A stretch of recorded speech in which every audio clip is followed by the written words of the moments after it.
On vous présente ce soir l'histoire d'une famille originaire du Cameroun qui est installée à Ottawa depuis 3 ans. Vous allez voir, ça n'a vraiment pas été facile pour eux. La mère travaille maintenant comme bénévole dans un organisme d'accueil pour aider les nouveaux arrivants. C'est là où je l'ai rencontré.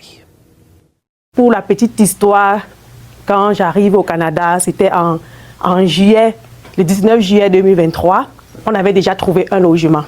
Mais le bailleur n'avait pas voulu qu'on verse les fonds. Il nous disait, une fois arrivé, vous allez verser les fonds. Ne vous inquiétez pas. 2 jours avant notre arrivée, il nous appelle. Il nous dit, je ne peux plus vous donner la maison parce que je ne suis pas sûre que vous allez payer après. Donc, il ne nous faisait pas confiance.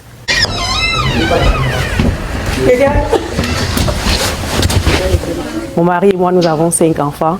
Nous ne savions pas où on allait dormir, ce qu'on allait manger à notre arrivée parce que c'était énormément de stress.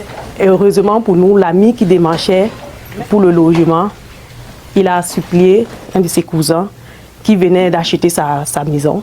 Il lui a demandé s'il pouvait nous héberger pour quelque temps, le temps pour nous de trouver un logement. On avait atterri à Toronto parce que c'est là-bas qu'on devait nous implanter. Finalement, on s'est retrouvé à Valleyfield, Salaberry de Valleyfield. On a fait, je crois, à peu près 7 heures de route. J'étais comme un zombie, je me rappelle encore ce jour. Je ne comprenais même plus les plaintes des enfants parce que j'étais épuisée, les enfants pleuraient, le Canada n'est pas bien, on a faim, ainsi de suite. C'était traumatisant. De temps en temps, on se déplaçait de Valleyfield pour Ottawa, on cherchait des maisons, on se baladait partout. C'était tout le temps les refus. Vous ne pouvez pas payer.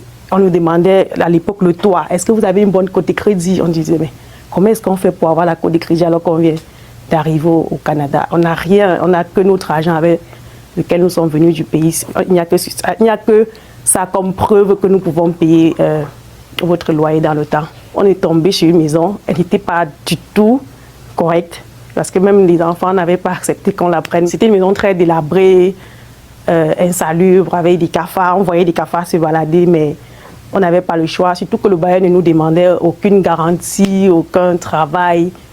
On a pris la maison. C'était votre seule option à ce moment-là? C'était notre seule option. C'est vrai que les enfants n'avaient pas du tout aimé. Je les entendais toujours dire, le Canada, ils disaient, le Canada est bête.